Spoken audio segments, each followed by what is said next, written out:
For the bare necessities, the simple bare necessities. Hello and welcome to episode 29 of The Inimitable. Ooh. That's a shame.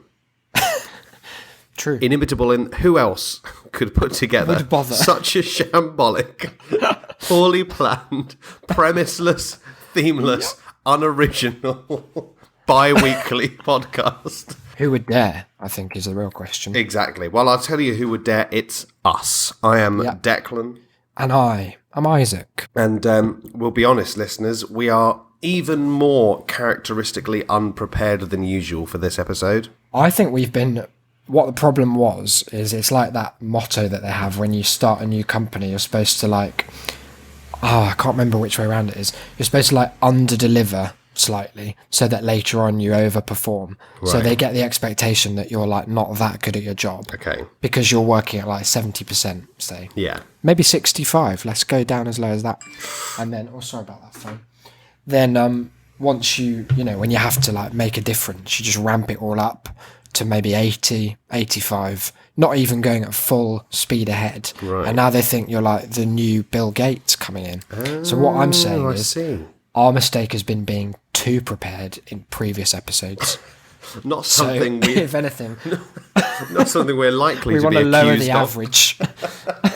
We want to just bring it down, lower the expectations, and then every episode will be an over-prepared treat. Well, I am an absolute master of lowering expectations, so I'm hoping that this should be fun. We've also, due to our lack of preparedness, found ourselves in the unfortunate position of having no time left. You'll remember this from every other month, and when we get to the final 3 or so episodes, we always have to do really short ones to just finish out the month because we've spoken too much. To be fair, we would have been all right this month, but we did that bonus episode we promised you. Oh yeah, and that ran long, didn't it? Yeah. If you haven't been lucky enough to get your ears around what some are calling one of the great diatribes against podcasting as a whole, one of the great examples of bridge burning since a man dropped an entire flaming birthday cake on the Golden Gate, then shame.city/mail. You've got a few weeks, let's say an undetermined amount of time, because I'm frankly, I don't remember when we recorded it, I don't remember when it went out, and it's going to be very dependent on our mood on the day, whether or not if you sign up it arrives in your inbox. Could you imagine just one day someone emailing us and us having a really just unnecessarily furious denial of it? No, fuck off. You know what? You can't have it, okay? You should have been there for us when it counted. It's fucking November. Where have you been, sir? Yeah, so, you're playing with fire. I've just remembered. What? I might go and get it. I bought myself another pop filter because I lost mine. Ooh. And I was really annoyed because last episode was my most used letter. It's just breaking all over the fucking gaff. It's because you kept saying pub and things like that. Yeah. Probably kept popping up. I'll try not to. Well, you can go and get it if you want. No. I can stall with some talk. No, I'll have it for the next one. Okay, that's fine. Just here's a tip. Whenever you go and say P, just replace it with a B. It's upside down. It flips around. Everyone's favourite B. Try it. We went to the pub. Don't ever do it again. It was the worst thing I ever had.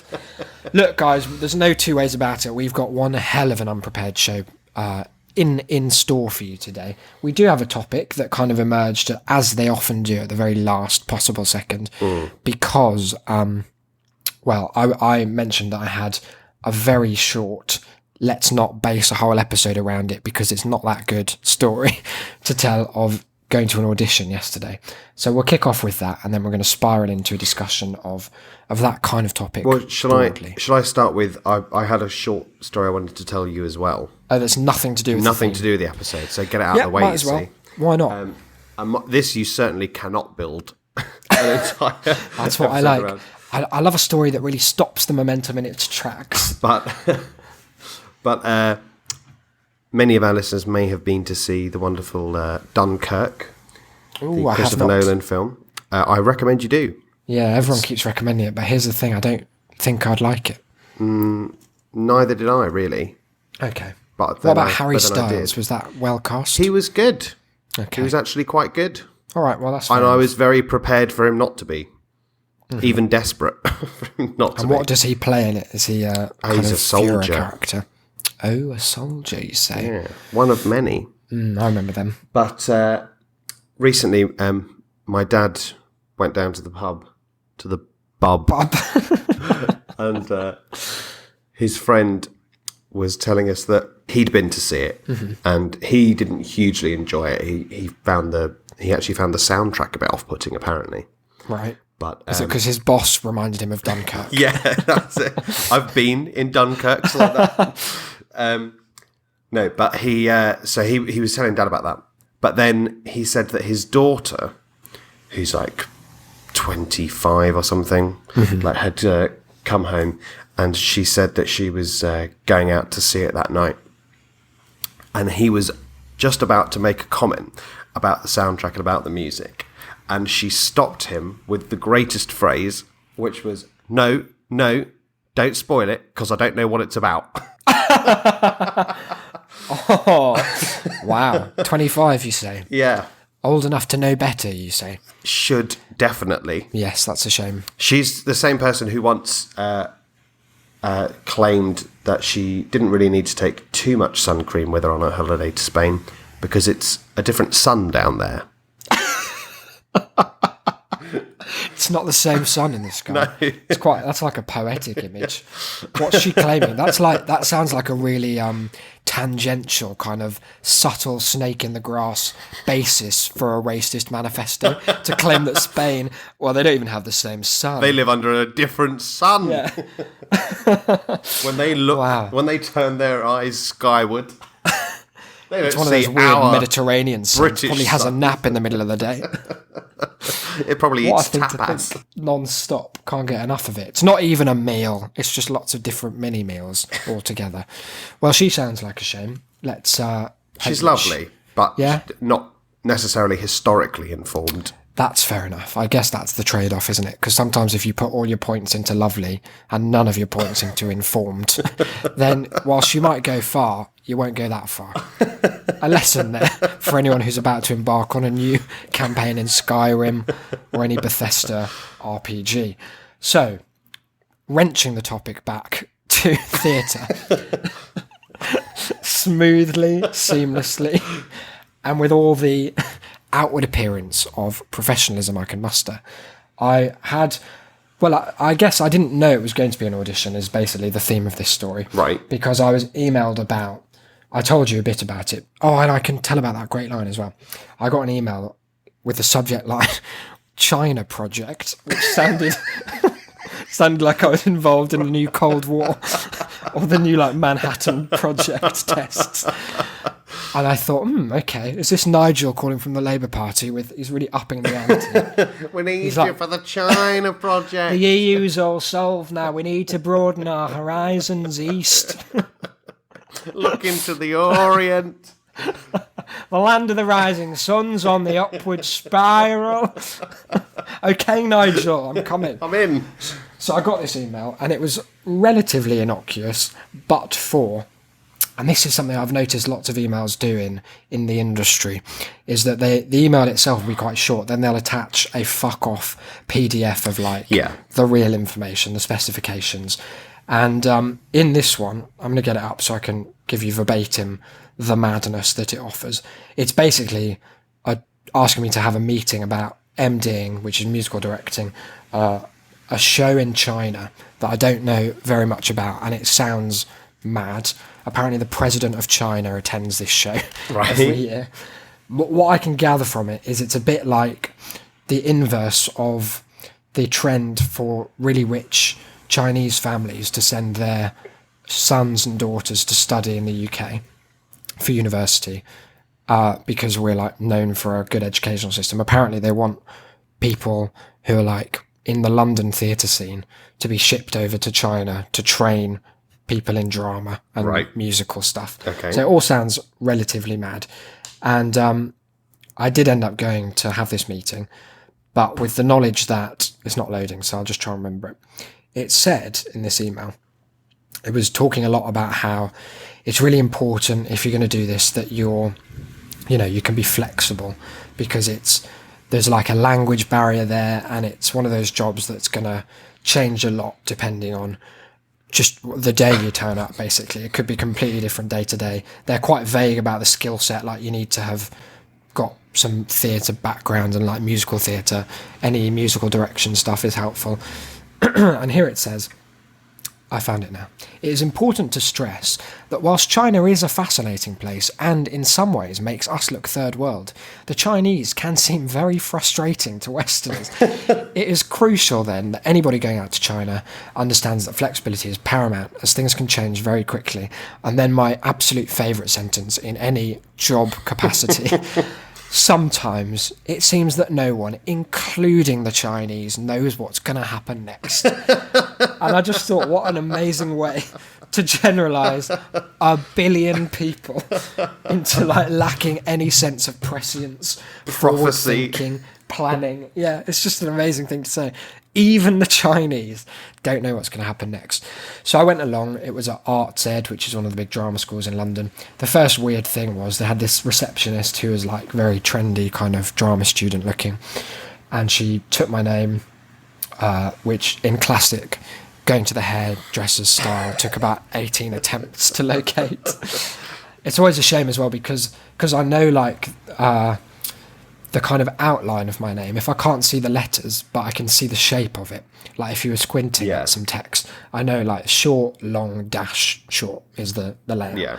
So I could see it on this page quite far away, but you don't want to feel like you're overstepping and doing someone else's job, even if that job is finding a name I've just said out loud on a list, like a bingo game. So you don't want to reach out and be like, no, it's just that one. It was literally top of the page as well. So that took a while. And then she said, just take a seat in the foyer and someone will be with you at 4:20, whenever I was supposed to be in. And I walked into this beautiful like atrium that had all screens up showing the various drama courses they do and like photos of alumni and all this different theatre stuff.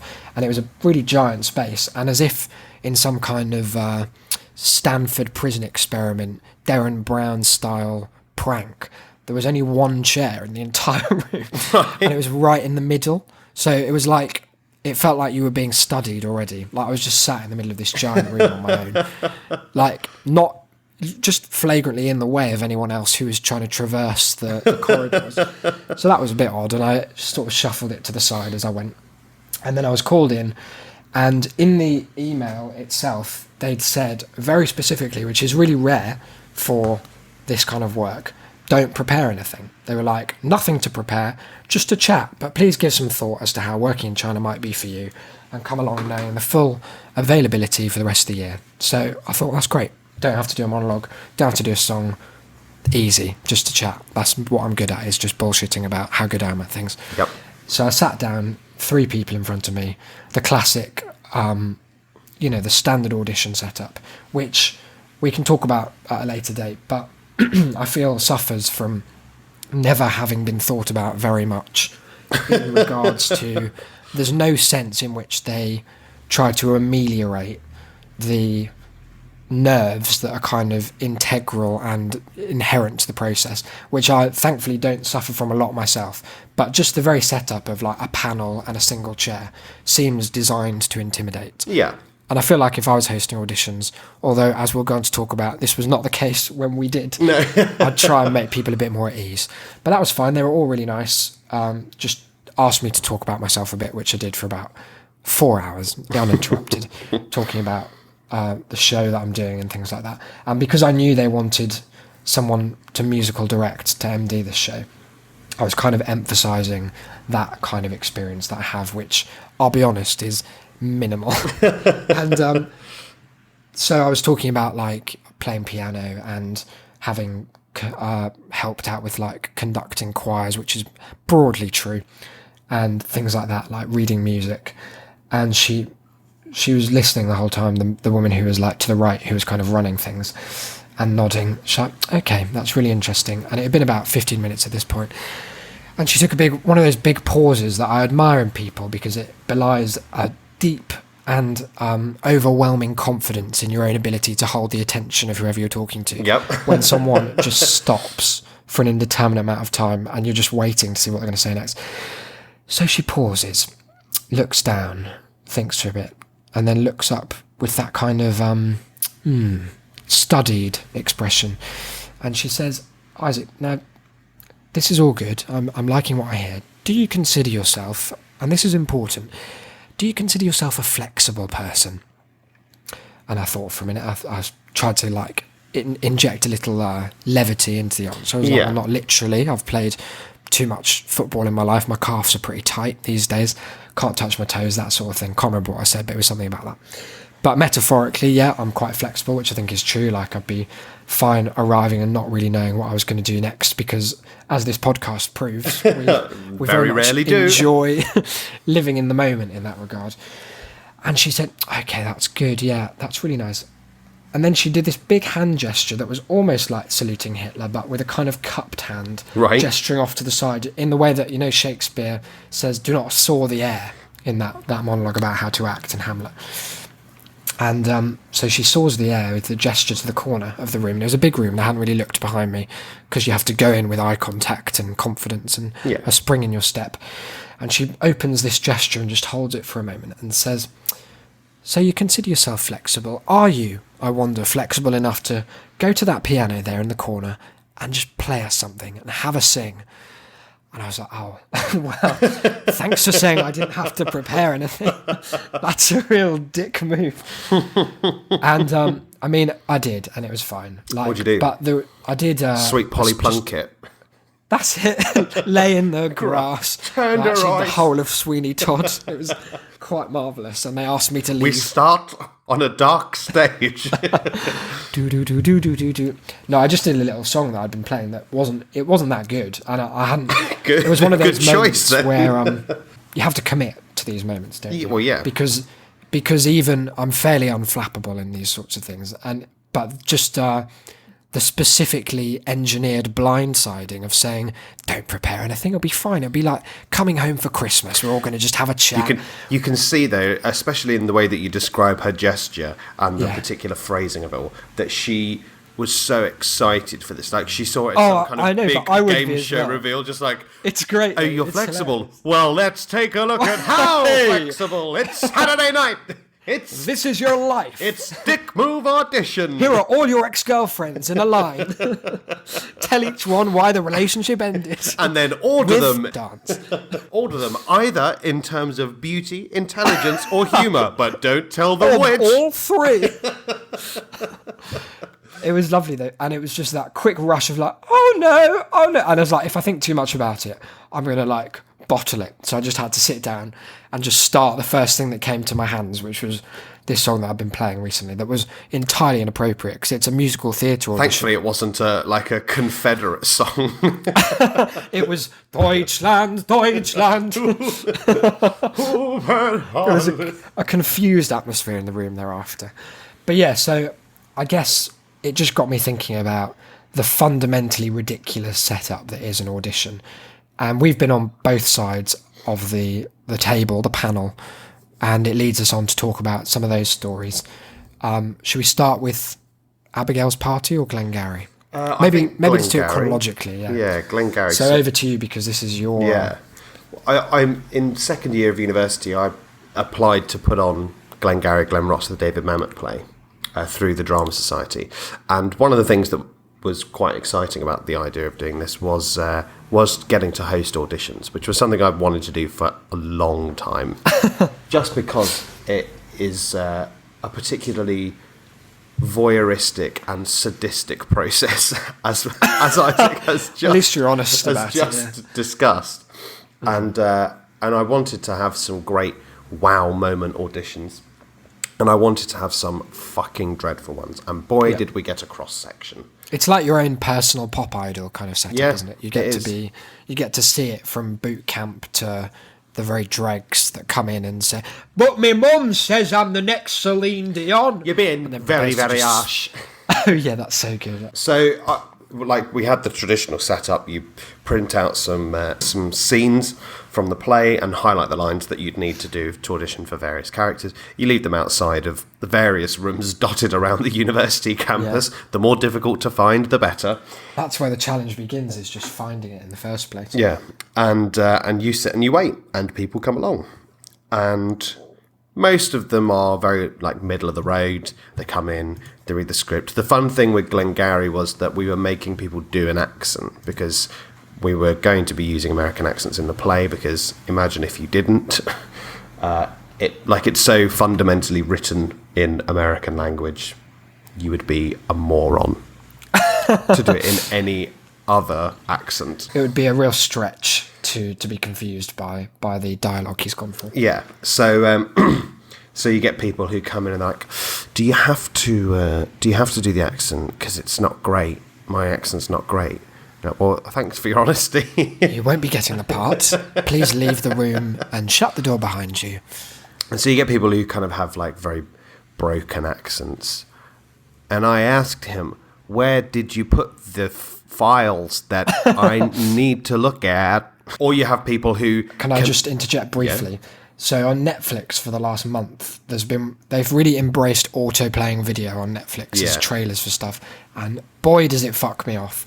And the thing that I keep being recommended, and that's like top of my list, I must have seen this trailer a solid 100 times in the last month, is the widely ridiculed, critically panned Emma Watson film Circle, or The Circle. Oh, yeah. Which I actually watched in the end. I gave in to their persistence. I like that it started with you lampooning this idea and ends with you capitulating. Well, I wanted to see if it was as bad as the trailer said it would be. And there's this... I like the idea that the trailer said that it would be bad. It's the worst film of the year. Look, guys, we spent a lot of money on it. We need to make it back. Just take a watch. It's a really fucking wanky film in every sense of the term. But the wankiest scene is unfortunately the one they've chosen to highlight in the trailer.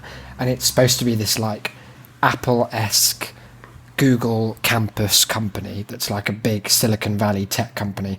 And Emma Watson is being interviewed for the job by this little idiot who's like asking questions like...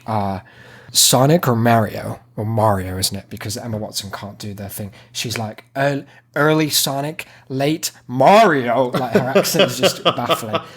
But she manages to keep it up for a bit, and then is like, Lennon or McCartney? And she's like, she does it the other way around, is the amazing bit of dialogue there. So if she said early Sonic, late Mario, she says late McCartney, early Lennon. Oh, clever bit of writing there, boys. You go. And then the last one is he says, what's your greatest fear? And she just goes, in the most English accent I've ever heard, unfulfilled potential. And just gives up entirely on the concept of pretending to be American. And so not only is the answer the most fucking cliched, dragged through the fucking hedge of script writing bullshit, she just couldn't even bother to maintain the accent. Don't watch The Circle, because I've taken that bullet You've done it for us. It's a waste. Thanks. So you get people with very mixed abilities. And often what's interesting is that they subvert the expectations that you have when you might first see someone. I remember that we had the wonderful... Are we saying names? Let's say first names. Okay, well, we had Ricky. Yep. Oh, yeah. Ricky turned up to audition and he's kind of... what everyone assumes a university theatre student probably looks like. Yes, that's very accurate. Dresses a bit like a prick. Kind of foppish hair. Looks a bit like a prick. Sort of handsome, but like... acts like a bit of a prick. But like daytime TV. Yeah. Handsome. Very. Yeah. Probably like will play a doctor at some point. But only when he's about 50. But everyone watching knows that he doesn't know anything that he's saying. When they say the liver, that could be in your feet. It could be anywhere, according to him. So he came in, and he kind of looks the part for most of the roles in the play. So yes, he could play real estate quite convincingly. So we're all kind of thinking, okay, well, this could be it. Anyway, he picks up the script for a character called Williamson, which is the Kevin Spacey character in the film, and he is like a bit of a sly dickhead. And Ricky came in and said, yeah, I'm going to be auditioning as Williamson. I said, fantastic. Do you have any questions before you start? And he's like, yeah, I get the idea that this...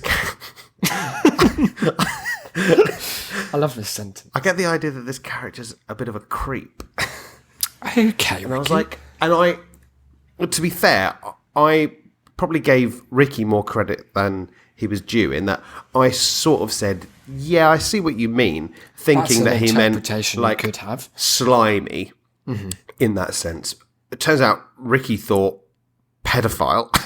Ricky's mind went straight to Fritzl. Went straight to where it may well have been already. People's in the basement, chains, absolute horror. Yeah. And he went, okay, I'll begin. Well, he did the most preposterous turn round to face the back of the audition room and then swooped around to look at us again. Turn. Yeah, but as if he thought he had a cape, but he didn't. Ah, yes, that's a shame. And he slammed his hands onto the desk and he leaned right down into my face. And he said, well, I'm saying this, Shell. And I was like, oh no. Oh no. He didn't mean slimy real estate manager. He meant person who eats eyelids for breakfast. He meant rejected Batman villain on the grounds that it was too near to an amalgamation of all the great tragedies that America had ever undergone. But I thought, okay, maybe that's just that line. But he did an entire monologue, all of it with this throaty whisper. And all of it really close to your face, I hope. Oh, didn't he? Only ever got closer. He wasn't moving away. He's doing the last half of it was from inside your own mouth. He's just shouting down your throat like it was a megaphone. So he finished, and there was an interminable monologue. silence. Yeah, in the room. He didn't just enjoy it a great deal. Everywhere, all over the room. And my friend Alex and I, because who was directing it with me, just looked at each other and tried not to cry with laughter. And I was like, do you want to take another run at that? It's generous. And he went, yeah, okay. And I went, this time, do it 90% less creepy. Can I ask as well, Yeah. was your motivation here, was it born out of a genuine desire to see this man succeed? I thought there could be more. I thought there could be more. So it wasn't just that you wanted him to embarrass himself twice? No. But it was partly that. Oh, definitely. I was fully prepared for that to be the outcome. I mean, if that was where it had gone, how bad is it? Yeah. It's a win-win. Well, and I said 90% less creepy and 90% more like an arsehole. And he went, okay, yeah. All right, I'm ready. Fantastic. Turned around. Did, if anything, an even bigger swoop back to the desk. 720 swoop. Slammed his hands down. Leaned into me, went, well, I'm saying this, Shell. And performed, I would have thrown up. I kid you not, an identical monologue. So what you're saying is he takes direction. What I'm saying is, I told him to fuck off and never ever come back.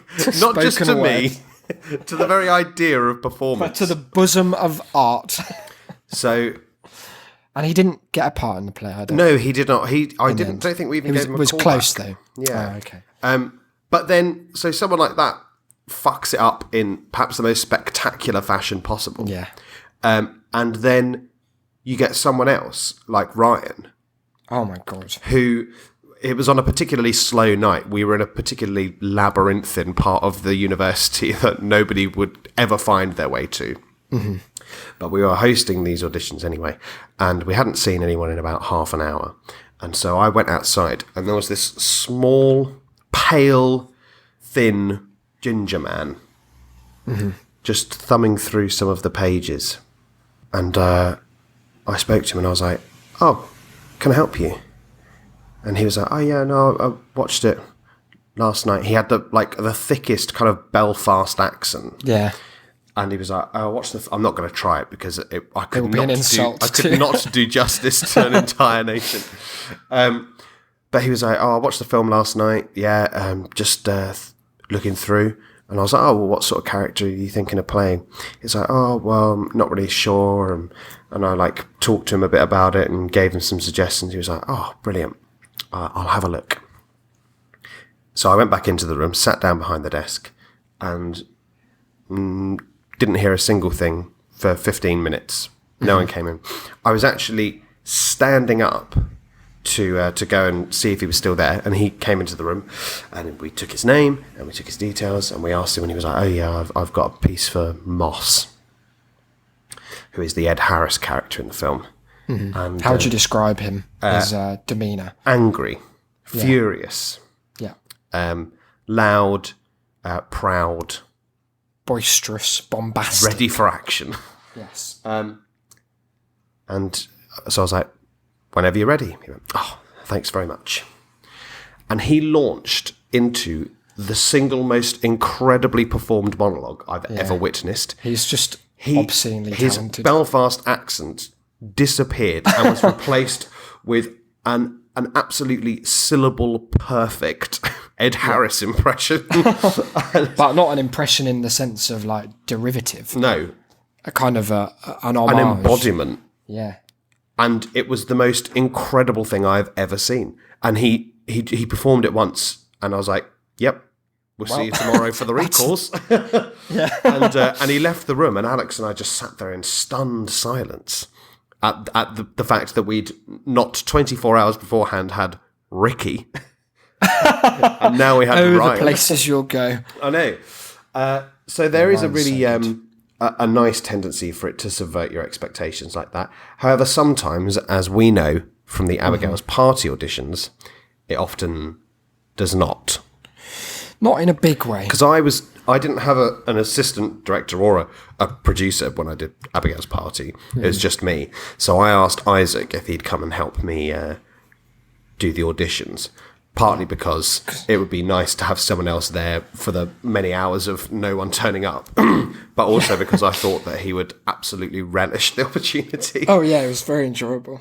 And one night, our audition was interrupted by the appearance of someone. Let's call him Bob. That being his name. Okay. And he turned up. And we were both not in the mood. Yeah. Had we been watching Hercules and it had finished at this point? Yeah, it had finished. Because we got all our auditionees, we just had Hercules on in the background. And we were just watching If they came in, they had to pause it for us. We'd put them at ease. Yeah, we'd put them at ease by letting them watch a bit with us and then turn it off. Start acting, bitch. But Bob turned up, and we'd only like a week or so before been to see a show that he'd written that was perhaps the greatest travesty in the name of art that has ever been conducted. Since Dog Blog. It was perhaps, I don't want to say that it was worse, but it wasn't better. No, it wasn't better. It was shorter. Yes, I think that's probably helps us. Yeah. But it was... And also there were a lot more people in the audience who were in on the joke being the show itself. Yeah, it was the worst thing to happen in a theatre since Lincoln's assassination. Like, it was so dire. The premise was that all of the 7 deadly sins, something like that, were living in a house together. They were now at uni lords of hell rather than deadly sins, and they were all living in a uni flat together. So it was filled with some of the most... Imagine that premise, and then imagine if you spent 3 minutes thinking of the jokes that would go with it. I can't, again, like, it's fucking, like, all over again. Like, because there's no way to embody how shit it was. It was the laziest, most bullshit, like, it was everything that everyone hates about student theatre. All in one easy-to-consume package. Yep, and everyone who is in it was hateful. Wasn't Ricky in it as well? Yeah, probably. Yeah, I think he was. And a couple of other people. There you go. One of whom we'll come on to in a bit. One day. No, today. And so we just weren't in the mood, and I was like, you can't act.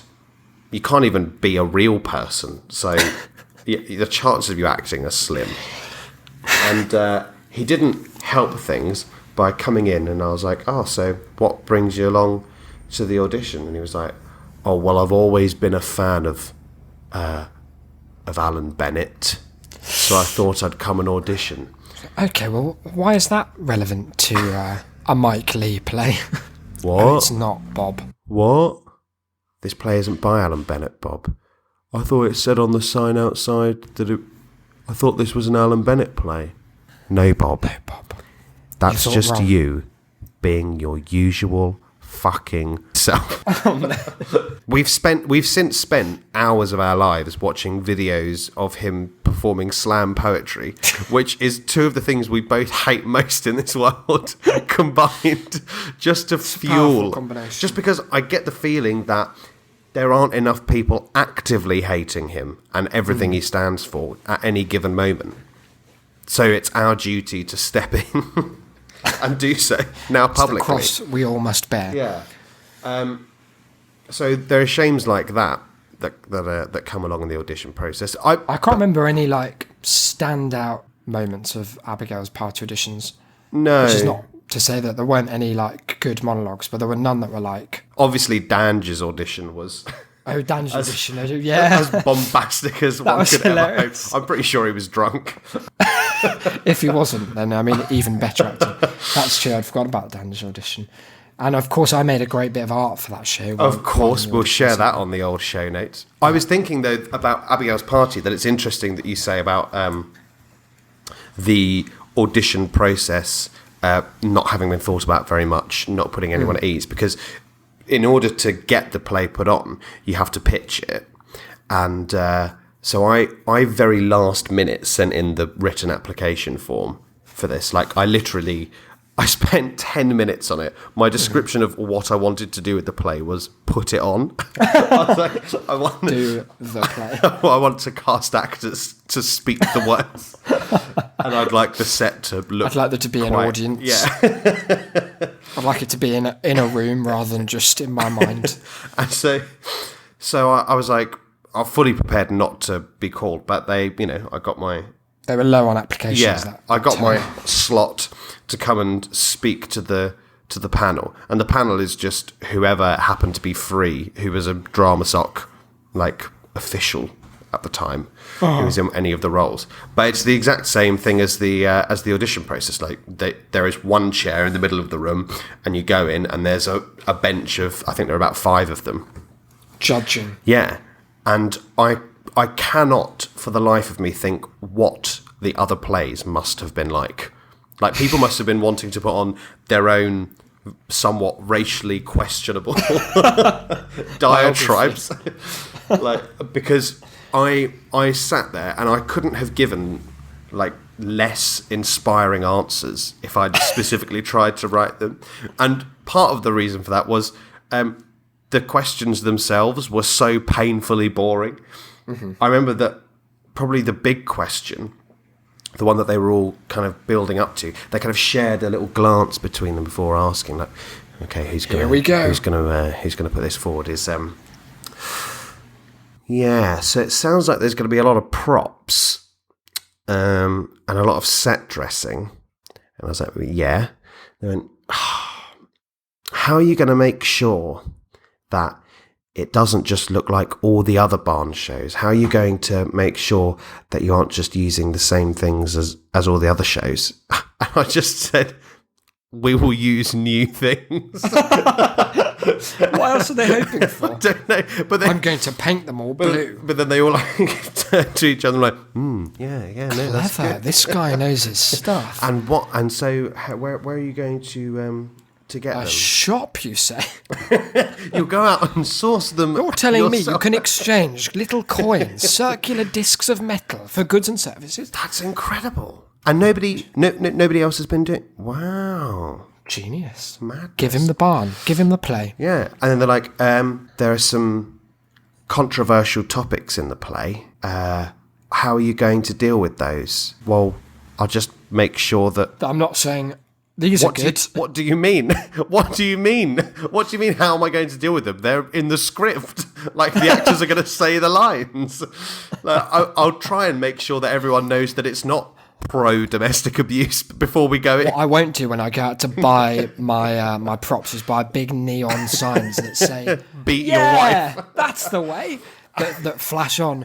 Do this at home in all the domestic abuse scenes. What a question. Lawrence pulling Beverly's arm down. There's just a little applause that comes on over the tannoy. Dreadful. And even the sort of the simplest of ideas was met with very serious agreement and kind of awe. I was like, they went, so what about the music in the show? And I was like, well, we're just going to buy the vinyls that they put on, and they'll put them on.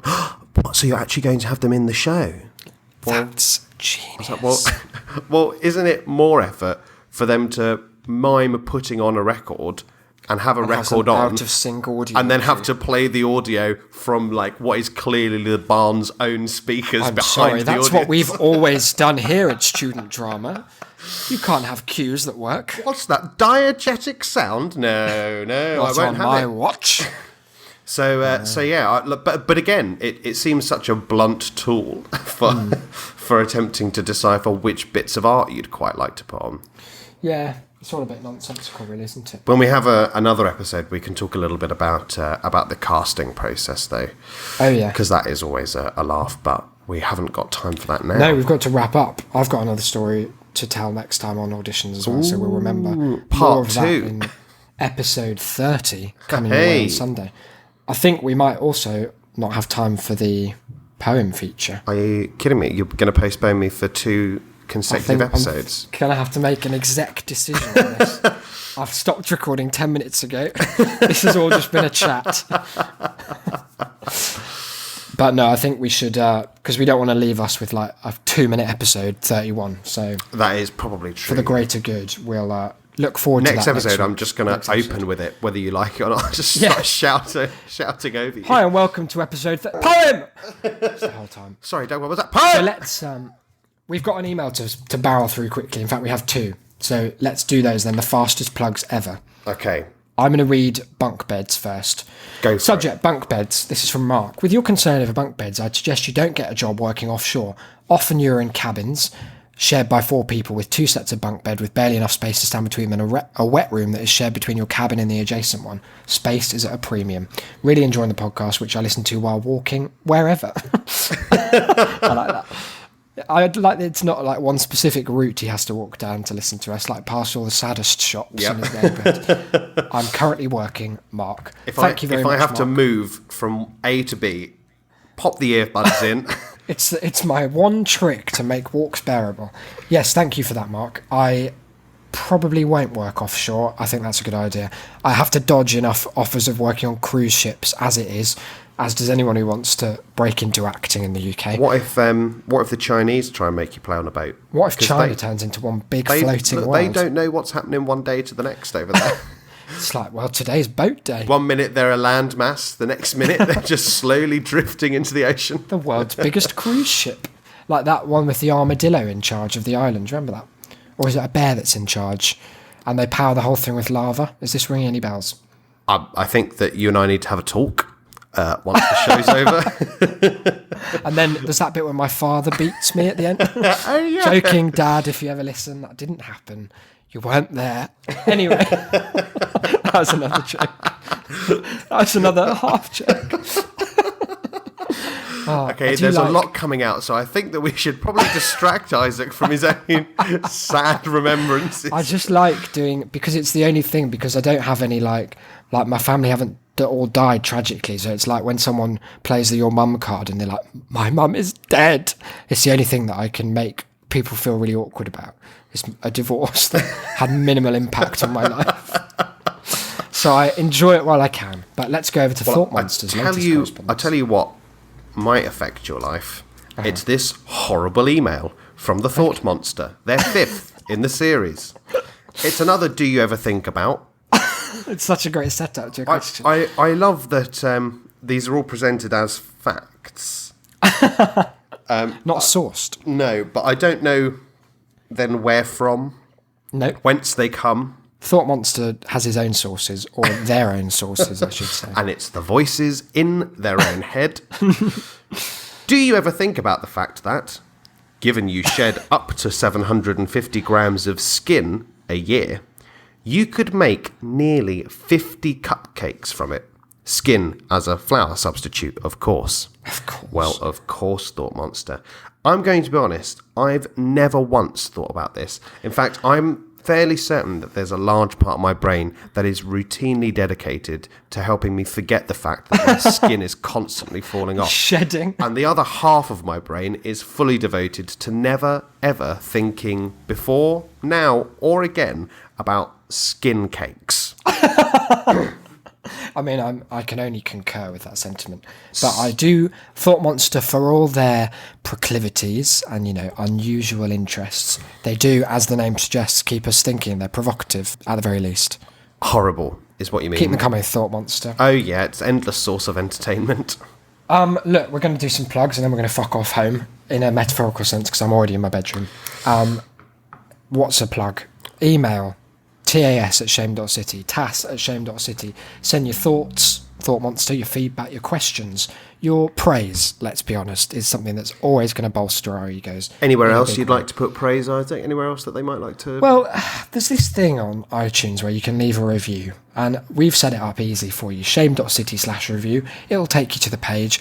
All you have to do is, there's a button where you have to show how ready you are to leave the review. It's out of 0 to 5 readiness, and it's, I don't know, some shape, it's like a star or something. So you click 5 readiness and then you write how good the show is and then you press send.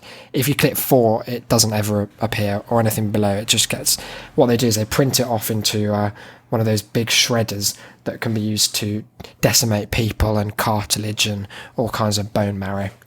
So don't be bothering with that. So just the 5. It won't work if you do 3. Oh no, I've tried it. I've tested this, and it does fuck all. It scores badly on you because they'll look at your account and it will say this person wasn't ready, like intellectually, to leave a review. So you don't want to fuck around. No. Basically, yeah, it's like credit rating. Don't fuck with the system. So that's always appreciated. And if, like we said last week, in a vague call to action, if you leave a really weird review, it can either be like specifically violent imagery against, I don't know, some aspect of the show or something that you think is a shame, as long as it's not really horrible, because then you'll go to prison. Then we might read it out on the show. The weirder, the better in that regard. Where else can people find us, Declan? They can find us on Twitter, Isaac. On the Twitter. The Tweeter, I've been there. That's the one. Big Blue Bird's in charge of it. So if you want to appease that big blue bird, and indeed us, you can find the show... Or he'll peck out your eyes. ...at That's a Shamecast. Mm-hmm. Or if you would alternatively like to find us individually, if there's something you'd like to say about Isaac behind his back... follow my life. You can find me at Cynical Declan, and you can find Isaac at Isaac ? At Isaac BD. That's a wicked line. At Isaac BD. Sorry, yes. That's what a dreadful idiot.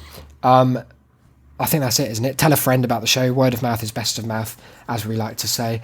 And we'll see you on Sunday for what I'm not ever going to refer to as Milestone Episode 30. No. Love you lots. See you then.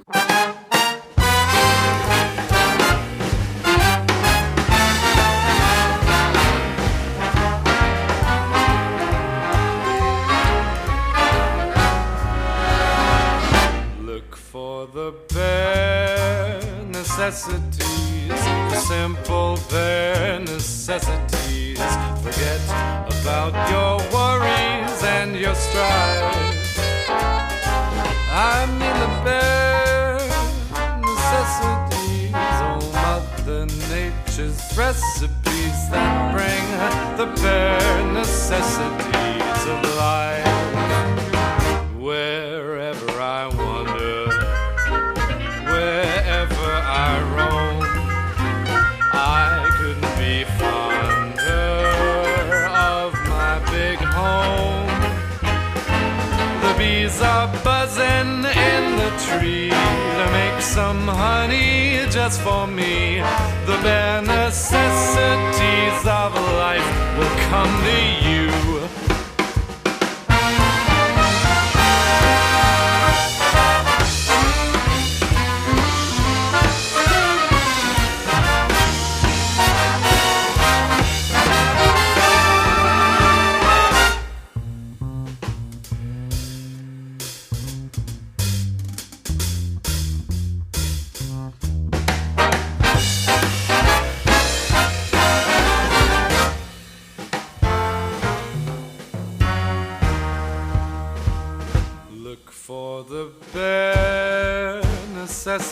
necessities, the simple bare necessities. Forget about your worries and your strife.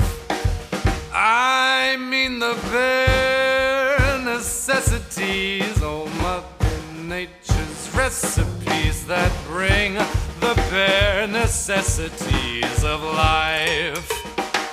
Wherever I wander, wherever I roam, I couldn't be fonder. My new home. The bees are buzzing in the tree to make some honey just for me. The bare necessities of life will come to you. The bare necessities, the bare necessities, the bare necessities of life will come to you.